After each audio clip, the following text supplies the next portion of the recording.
नमस्कार मो ना सस्मिता बेहरा गोपीनाथपुर पंचायत 3 नंबर वार्ड का आज सरपंच बहुत दिन अपेक्षा आज 8 मास काल आम बहुत परिश्रम करुँ आज परिश्रम फल हित उठुँ सरपंच हो पार्छू आग को अच्छु से सबुदिन थी आगुरी आम सरपंच जी सी आम कि बुझिले कि कले नक अनस्थ देलापर सरपंच पूर्वतन सरपंच को आरंभ कर समस्त कर्मी मान को मु धन्यवाद देवी। सर्वोपरि मोर वार्ड मेंबर भाई भौणी मान को मु अशेष धन्यवाद देवी जो माने निष्ठापर भाव में ये कार्यक्रम तुले एवं मुख्यतः भाव में मु कहि आज जो सस्मिता बेहरा को आम सरपंच दायित्व रे आज प्रशासन अधिष्ठित कर मुख्यतः भाव एठी जी विधायक अच्छा सी गणतंत्र को हत्या करने केवल शिखी तेणु किभली भाव में जहाँ 15 दिन भितर ये कार्यक्रम सरीबा कथा ताकू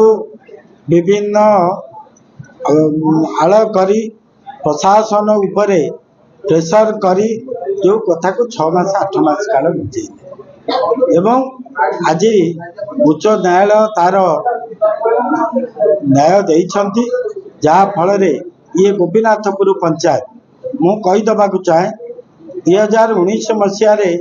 मुझे निर्वाचन लड़ुली एटी ये सत्यवादी निर्वाचन मंडली रे ये गोटे इतिहास ये पंचायत सबुठ 52 पंचायत भितर सबुठ हाएस्ट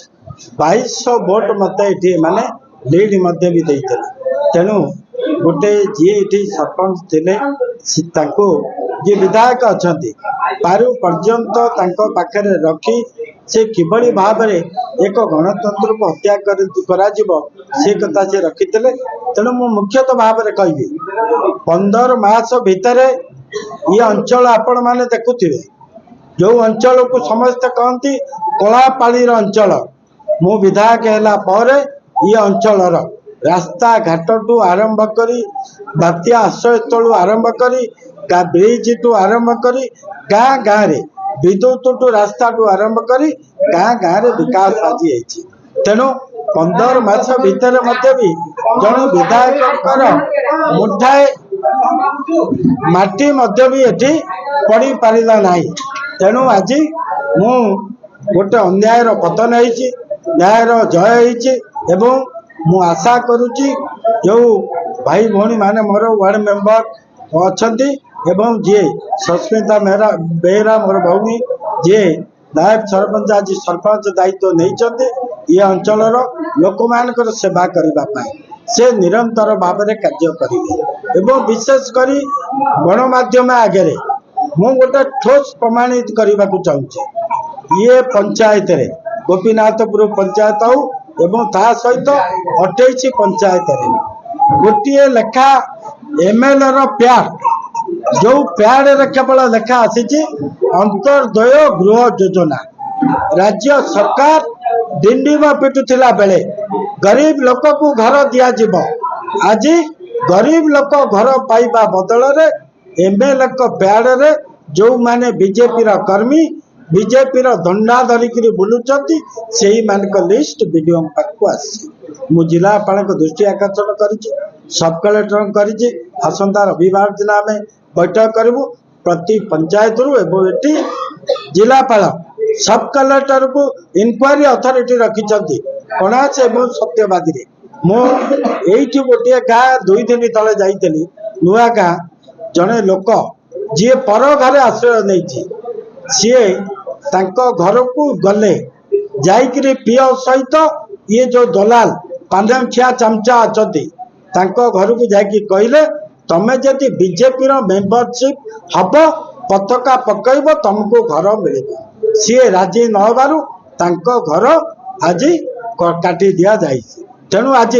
आमर जिते सरपंच वार्ड सभ्य अच्छा से अनुरोध करी लिस्ट मगाओ पीएठू जो माने गरीब लोक न्याय दबा उचित। ये जो एभली गोटे विधायक जार विधायकर पद कौन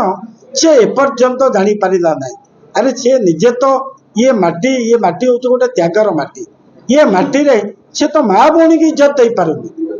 देखुं तो आपण मैंने किभली भाव में आज होटेल बसिकी मद पीकरी किभली माँ मान किभली भौणी मान सहित से रास लीला केमिति से लिप्त अच्छा। तेणु आज मु कहूँ जुगे जुगे न्याय रे ही जाइए। आज कादुआ पंचायत न्याय देछि अनास्थार आम आज विजयी गोपीनाथपुर पंचायत विजयी दोछिया पंचायत सरपंच भी विजयी एवं आ गोटे पंचायत सत्यवादी सांड्रा पंचायत जहाँ को 100 भाग इलीगाल करी आज सरपंच को सेठी काटी दि जाए। मु लड़ुची निश्चित रूपे आम न्याय पाइला पर्यंत सांड्रा पंचायत सरपंच को न बसैला पर्यंत मोर विश्राम नहीं। तेणु आम गोटे कथा कहूँ जे सरकार समस्त मु 10 वर्ष विधायक थी जड़े कई लोक कहीपर ना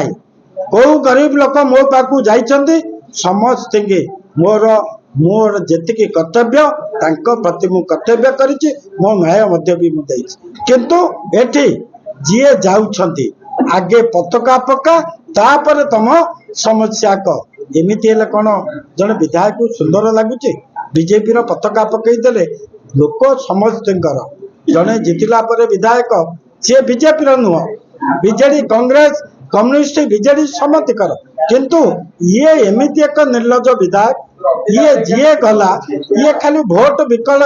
समतिक बेकर गामुचा पकईकरी ये चली।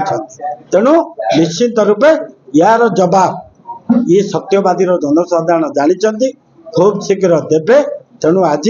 मु निश्चित रूप से कहबी ये जो गोपीनाथपुर पंचायत एठी जो मान नेतृत्व दायित्व दिगला से माने निश्चित रूपे समस्ते लगी पड़ी गरीब लोक होती आम जीवन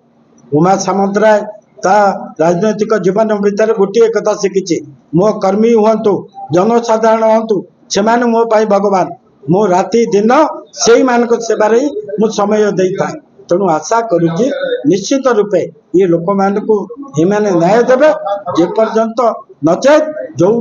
अन्याय